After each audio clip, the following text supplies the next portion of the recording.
Halo teman-teman semuanya, apa kabar hari ini?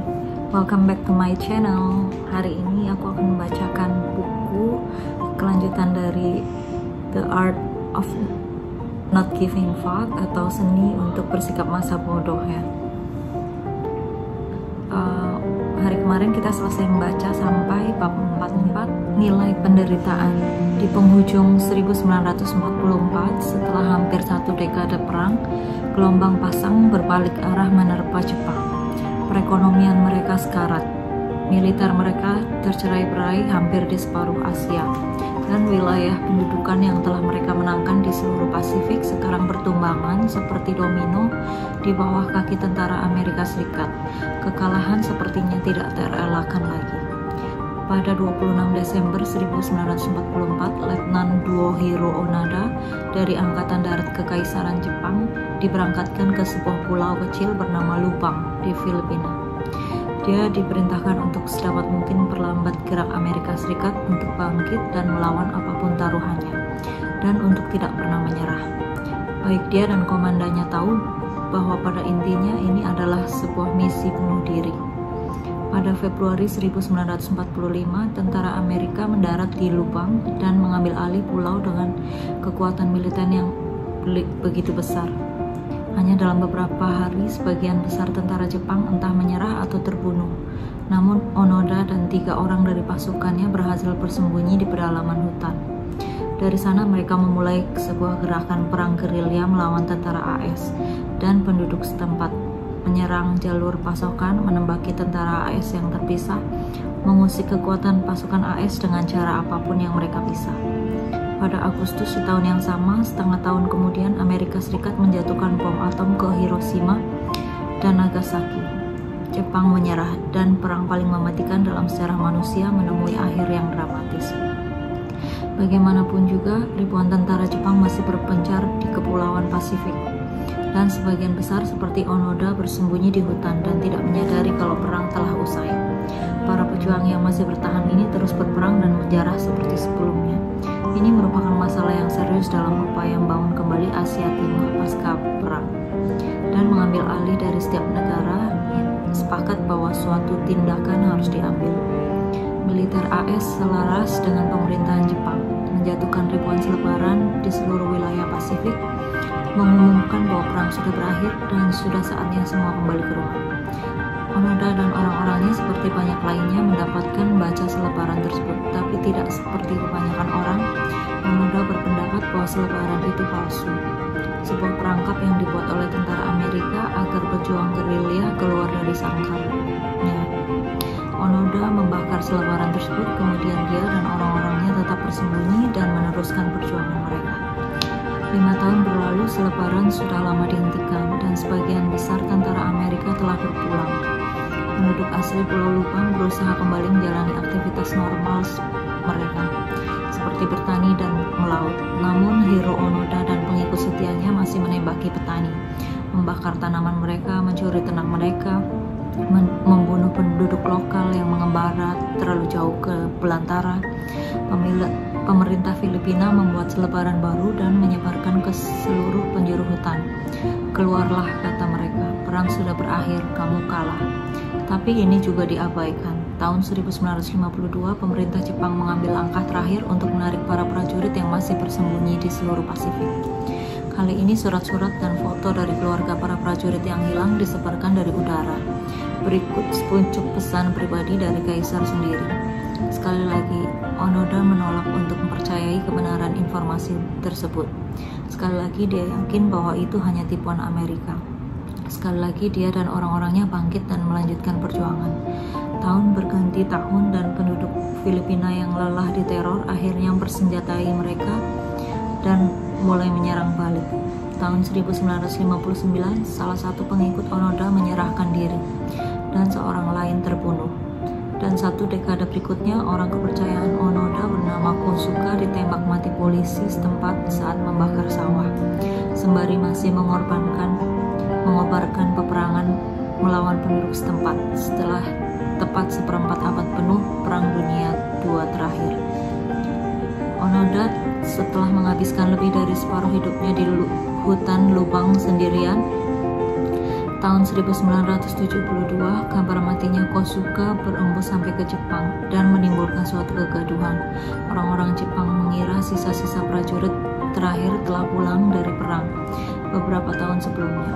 Media Jepang mulai berspekulasi jika Kozuka masih berada di Lubang. Hingga 1972, kemungkinan Onoda sendiri pejuang legendaris Jepang dari Perang Dunia II mungkin masih hidup juga. Tahun itu, baik pemerintah Jepang dan Filipina mengirimkan tim pencari untuk menemukan Letnan II yang masih menjadi teka-teki. Separuh mitos, separuh pahlawan, dan separuh hantu. Mereka gagal menemukannya. Setelah beberapa bulan berlalu, kisah Letnan Onoda berubah menjadi sebuah legenda urban di Jepang.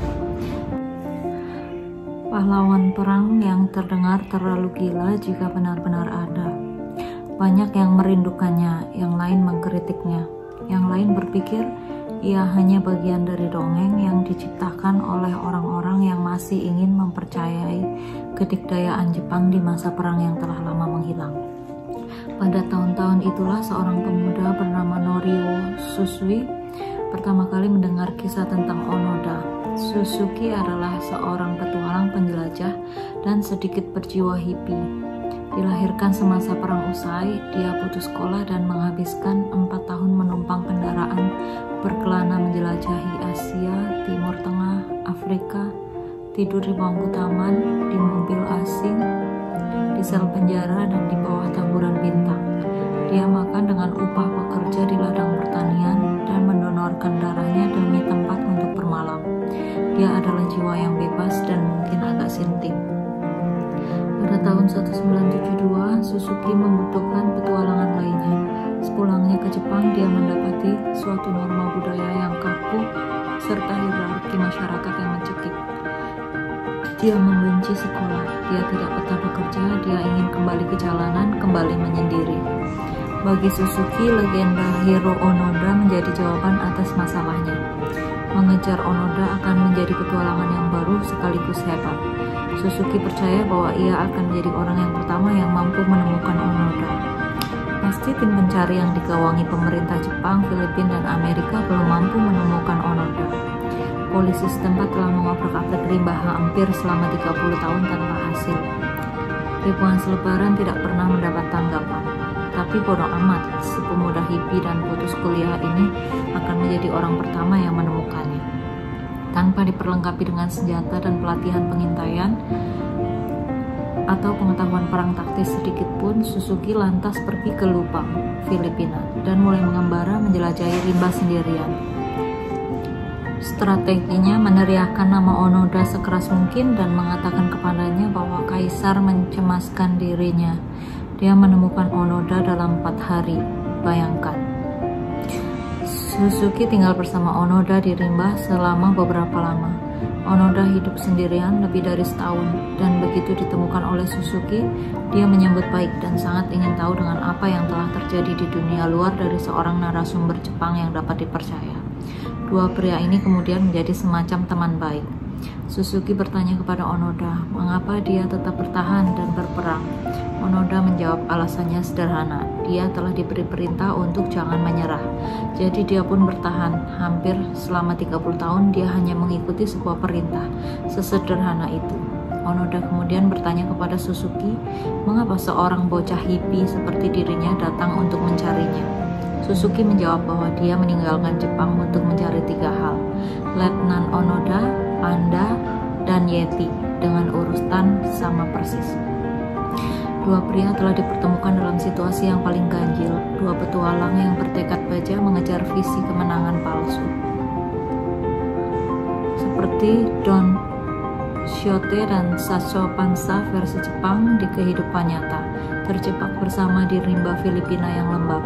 Keduanya membayangkan diri mereka sebagai pahlawan. Meskipun keduanya menyadari tanpa melakukan apapun, Onoda telah mendedikasikan hampir seluruh hidupnya untuk sebuah perang melawan hantu. Suzuki juga demikian. Setelah menemukan Hiro Onoda dan Panda, dia meninggal beberapa tahun berikutnya di pegunungan Himalaya dalam misi pencarian Yeti. Manusia sering memilih untuk membuktikan porsi besar hidup mereka demi alasan-alasan yang tampaknya tidak berfaedah atau merusak. Secara sekilas, alasan tersebut tampak tidak masuk akal. Sulit membayangkan bagaimana Onoda bisa kerasan di pulau itu selama 30 tahun, bertahan hidup dengan makan serangga dan hewan pengerat, hidup dan tidur di tanah, membunuh penduduk dekade demi dekade. Atau mengapa Suzuki yang nekat berjalan kaki menyongsong kematiannya sendiri, tanpa uang, tanpa teman, tanpa tujuan, selain mengejar yeti hayalan. Di suatu kesempatan dalam kehidupannya, Onoda mengatakan bahwa dia tidak menyesali satu hal pun. Dia mengklaim bahwa dia bangga akan pilihannya dan waktu yang dihabiskan di Lubang. Dia menyatakan bahwa merupakan sebuah kehormatan untuk membuktikan dan membaktikan hidupnya dalam porsi yang cukup besar demi sebuah kekaisaran yang tidak eksis. Suzuki, jika saja ia berhasil bertahan hidup, sepertinya akan mengatakan hal yang serupa, bahwa dia melakukan sama persis seperti yang dicita-citakannya, bahwa ia sama sekali tidak menyesal. Kedua manusia ini telah memilih penderitaan mereka masing-masing. Hiro Onoda memilih untuk menderita demi kesetiaannya terhadap kekaisaran yang sudah musnah. Suzuki memilih menderita demi sebuah petualangan meski penuh resiko. Bagi kedua pria ini, penderitaan mereka bermakna sesuatu. Ia memenuhi sebuah alasan besar di baliknya. Dan karena memiliki arti, mereka mampu menanggung derita itu atau bahkan menikmatinya. Jika penderitaan tidak bisa ditolak, jika permasalahan dalam kehidupan kita tidak dapat dihindari, pertanyaan yang harus kita ajukan, mengapa saya menghentikan penderitaan? Tapi, mengapa saya menderita? Demi tujuan apa? Hiro Onoda kembali ke Jepang tahun 1974 dan menjadi semacam selebriti di kampung halamannya. Dia mondar-mandir di berbagai acara talk show dan stasiun radio. Para politisi berebut menjabat tangannya, dia meluncurkan sebuah buku dan bahkan ditawari uang dalam jumlah yang cukup besar oleh pemerintah. Namun apa yang ditemuinya saat kembali ke Jepang membuatnya bergidik? Sebuah budaya konsumtif, kapitalis, dan dangkal yang telah kehilangan semua tradisi kehormatan pengorbanan yang telah membesarkan generasinya. Onoda berusaha memanfaatkan posisinya yang mendadak terkenal untuk menegakkan nilai-nilai tradisional Jepang. Namun dia ibarat suara sumbang bagi masyarakat modern ini. Dia lebih dipandang sebagai sebuah objek pameran ketimbang seorang budayawan yang mumpuni. Seorang pria Jepang yang baru saja keluar dari sebuah kapsul waktu yang membuat semua orang tercengang seperti sebuah pusaka di dalam museum. Dan yang menjadi ironi atas semua ironi adalah kini Onoda menjadi jauh lebih tertekan ketimbang saat masih berada di hutan selama bertahun-tahun. Setidaknya selama di hutan hidupnya dibaktikan untuk sesuatu, bermakna sesuatu. Itu membuatnya mampu menanggung penderitaan, bahkan semacam menginginkannya. Namun sekembalinya ke Jepang, yang dalam pandangannya menjadi sebuah bangsa yang kosong, dipenuhi dengan kaum hippies, wanita berpakaian longgar seperti bangsa barat, dia disuguhi kebenaran yang tidak dapat dielakkan, bahwa perjuangannya sama sekali sia-sia. Jepang yang telah ia hidupi dan ia perjuangkan tidak ada lagi. Dan beban dari kenyataan ini telah menembus tubuh yang tidak pernah tersentuh peluru satupun itu. Karena penderitaannya tidak berarti apapun, tiba-tiba semua menjadi nyata dan terungkap. 30 tahun terbuang percuma.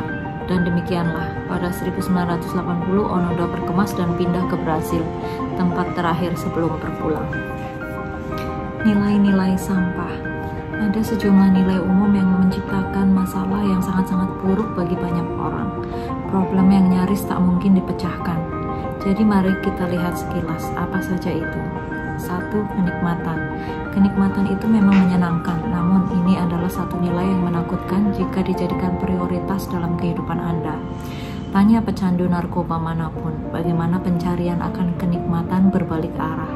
Tanya tukang selingkuh yang menelantarkan keluarga dan kehilangan anaknya, apakah kenikmatan pada akhirnya membuatnya bahagia. Tanya pria yang tak pernah bisa berhenti makan sampai nyawanya nyaris melayang, apakah kenikmatan menolongnya keluar dari masalah. Kenikmatan adalah Tuhan palsu. Penelitian menunjukkan kalau orang-orang yang memfokuskan energi pada kenikmatan akan berakhir lebih cemas, lebih tidak stabil secara emosional, dan lebih tertekan. Kenikmatan adalah bentuk kepuasan yang paling dangkal, dan karenanya ini sangat mudah diraih dan sangat mudah hilang. Meskipun demikian, kenikmatan adalah komoditas kita, 24 jam sehari, 7 hari seminggu. Ini yang membuat kita terpaku, ini yang membuat kita seperti mati rasa dan mengalihkan perhatian kita. Namun kenikmatan meskipun penting dalam kehidupan, dan memang penting secara esensial, tidaklah mencukupi. Berbicara mengenai kebahagiaan, kenikmatan bukanlah sebab, melainkan akibat. Jika Anda melakukan hal-hal yang lain dengan benar, nilai dan ukuran lain, kenikmatan akan secara alami muncul sebagai hasilnya. Kedua, kesuksesan material. Banyak orang mengukur martabat mereka berdasarkan pada seberapa besar penghasilan mereka, atau mobil jenis apa yang mereka kendarai, dan apakah rumput di halaman tetangga lebih hijau dan lebih indah daripada milik tetangga sebelah.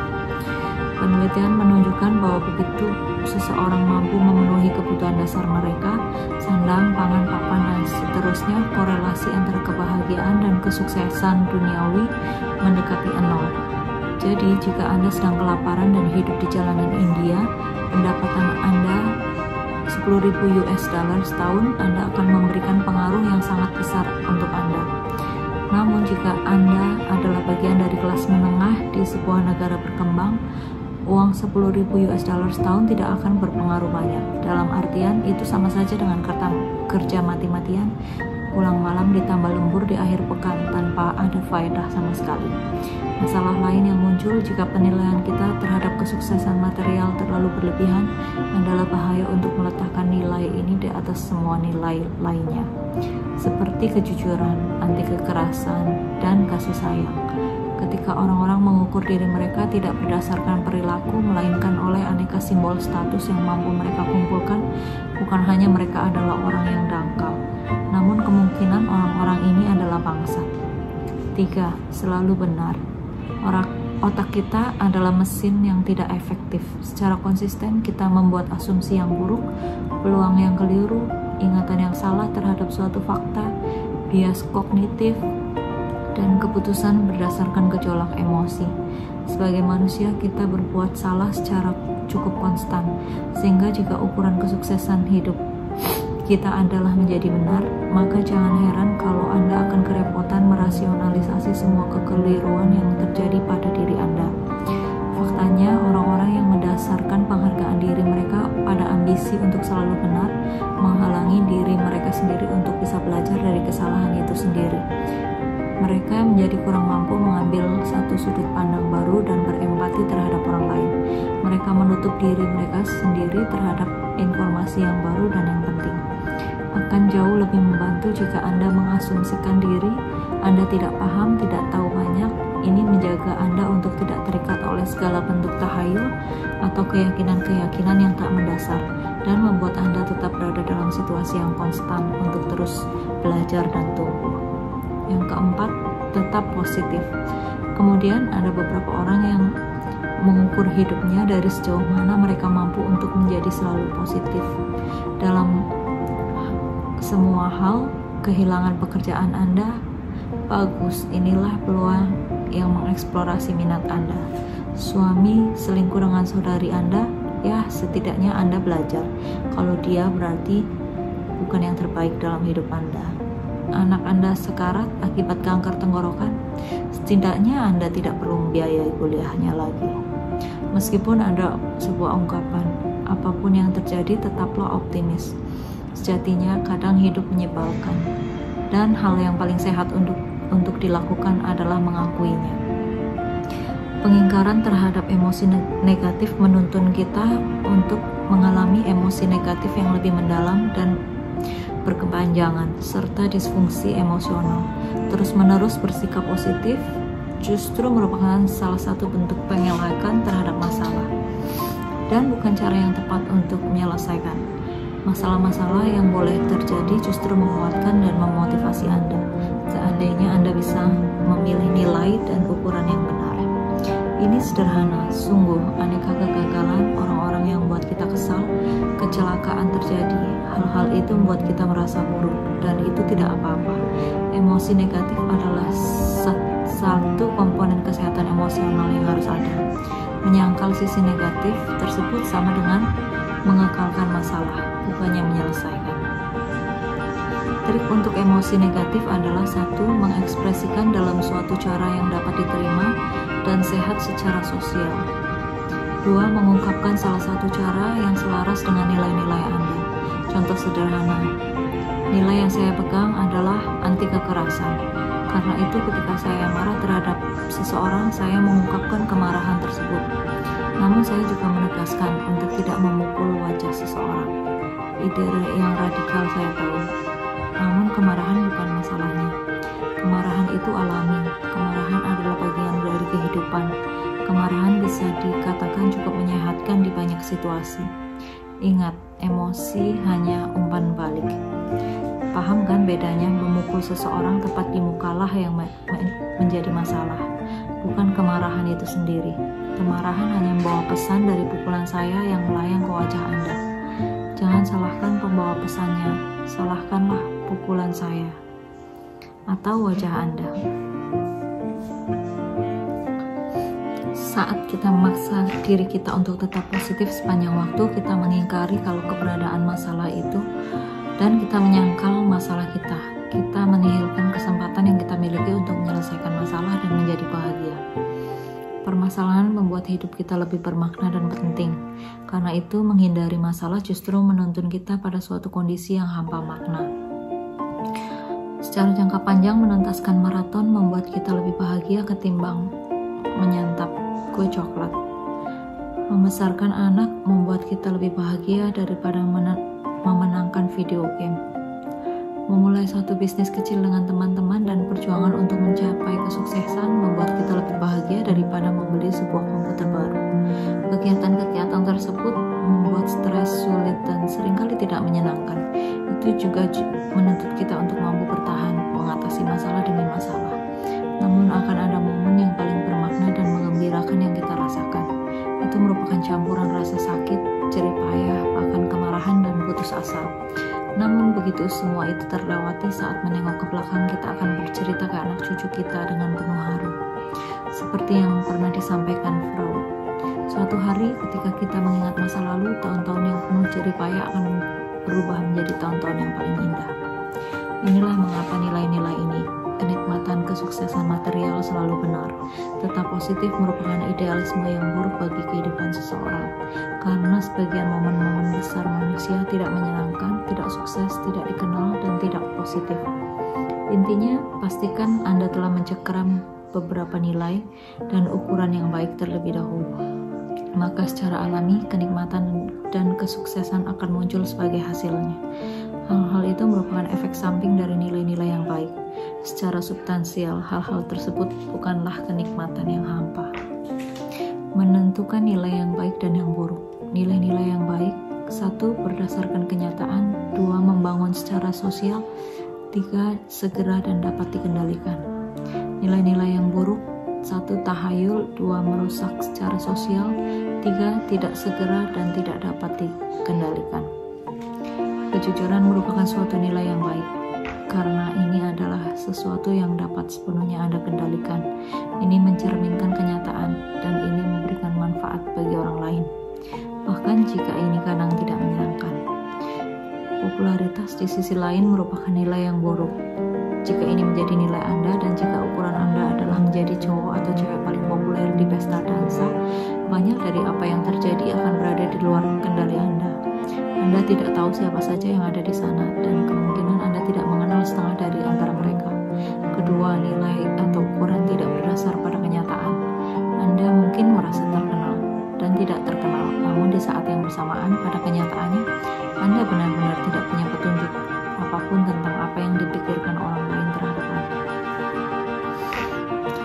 Catatan: orang yang takut terhadap apa yang dipikirkan orang lain tentang diri mereka sesungguhnya ketakutan jika semua hal buruk yang mereka pikirkan tentang diri mereka berbalik ke arah mereka.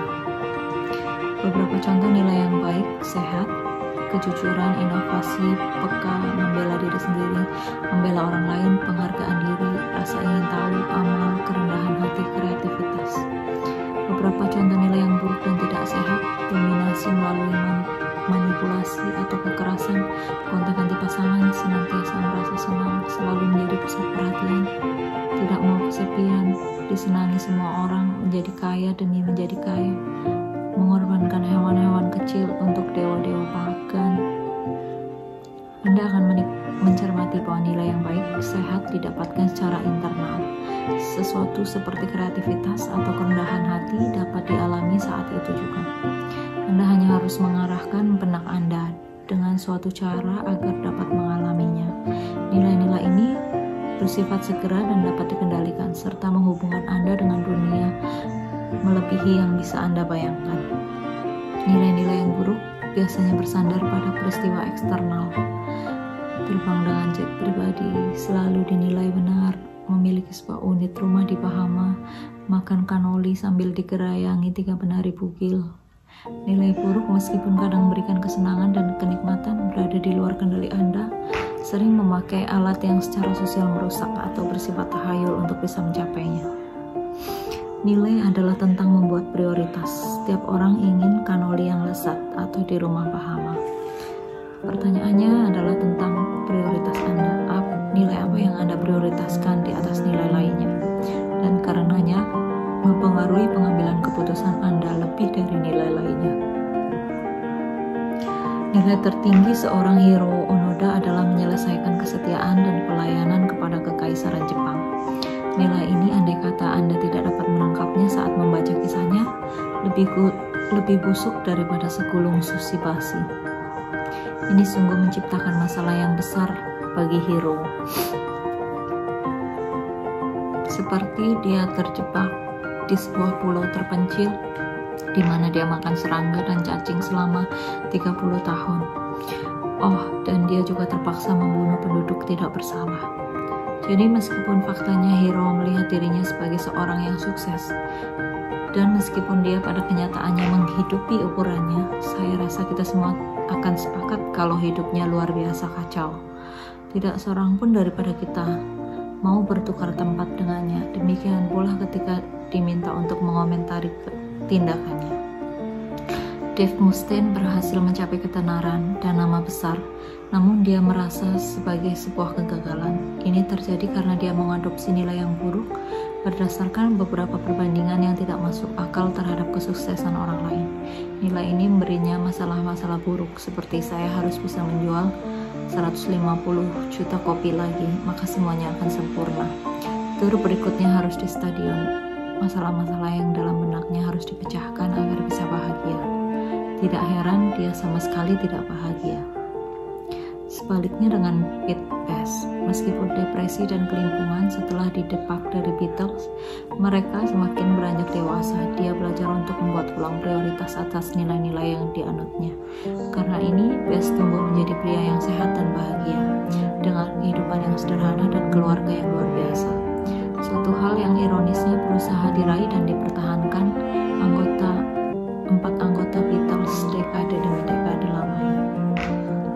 Ketika kita menganut nilai yang buruk, yaitu standar buruk yang kita terapkan bagi diri sendiri dan orang lain, pada intinya kita sedang mencurahkan perhatian pada hal-hal yang tidak penting, perkara-perkara yang dalam kenyataan membuat hidup kita lebih buruk. Tetapi jika kita memilih nilai yang lebih baik, kita mampu mengarahkan kepedulian kita terhadap hal-hal yang lebih baik, kepada hal-hal yang berarti, hal-hal yang meningkatkan kesejahteraan secara lahir batin, dan memunculkan kebahagiaan, kenikmatan, dan kesuksesan sebagai efek sampingnya. Singkat kata, inilah yang dimaksud dengan self-improvement, yang sesungguhnya memprioritaskan nilai-nilai yang lebih baik, memilih hal yang lebih baik untuk dipedulikan. Karena ketika Anda peduli pada hal-hal yang baik, Anda akan mendapat masalah yang lebih baik. Dan ketika Anda mendapat masalah yang lebih baik, Anda akan menjalankan kehidupan yang lebih baik pula. Beberapa bab belakang akan khusus mengulas 5 nilai rasional yang saya yakini sebagai nilai yang paling bermanfaat untuk diterapkan. Kelimanya mengikuti hukum kebalikan yang telah kita bicarakan sebelumnya. Beberapa bab ke belakang akan khusus mengulas 5 nilai rasional yang saya yakini sebagai nilai yang paling bermanfaat untuk diterapkan. Kelimanya mengikuti hukum kebalikan yang telah kita bicarakan sebelumnya yang berkesan negatif. Semua ini menuntut kita untuk berkonfrontasi dengan masalah secara lebih mendalam dan bukan menghindarinya. 5 hukum ini selain tidak bisa juga untuk tidak membuat nyaman. Tetapi bagi saya itu semua mengubah kehidupan.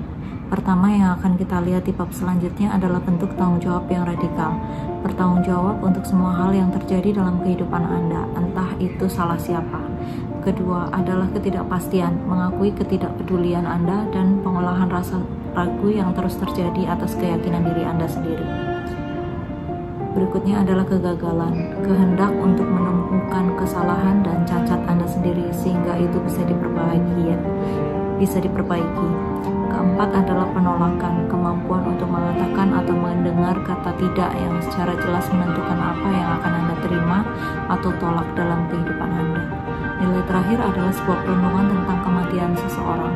Yang satu ini krusial karena dengan bersikap waspada terhadap kematian, ini mungkin menjadi satu-satunya cara yang dapat dilakukan untuk membuat semua nilai kita tetap berada dalam sudut pandang yang tepat. Oke teman-teman, kita selesai membaca buku Seni untuk Bersikap Masa Bodoh di bab 4 ya. Untuk selanjutnya kita akan membaca bab 5-nya. Thank you udah menyimak, bye. Oh ya teman-teman, kalau kamu suka untuk channel video yang udah saya buat, please jangan lupa subscribe untuk mendukung channel-channel saya berikutnya. Thank you.